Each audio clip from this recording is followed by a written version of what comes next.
ফেরেশতাদের কাবা বাইতুল মামুর 7 আসমানের উপর। এটা কত বড় শোনেন। বিষ্ণু বলেন প্রতিদিন এই আল বাইতুল মামুর ফেরেশতাদের মসজিদে 70,000 ফেরেশতা ইবাদতের জন্য চান্স পায়। একবার ঢুকে যে বের হয়ে যায় কিয়ামতের আগে দ্বিতীয়বার আর তারা চান্স পাবে না।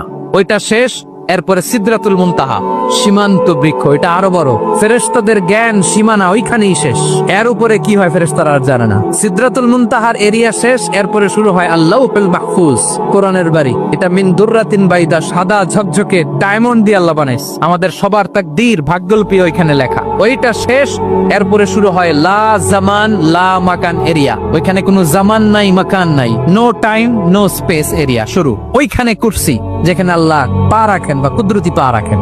বড় রাজা বাদশারা সিংহাসনে বসে পা রাখে একটা টেবিলের উপর, শাহী টেবিল, ওইটার নাম কুরসি। আল্লাহ বলে ওয়াসিআ কুরসিয়ুহুস সামাওয়াত ওয়াল আরদ। আল্লাহর এই কুরসিটা এতক্ষণ যা বললাম এই সবগুলার চাইতেও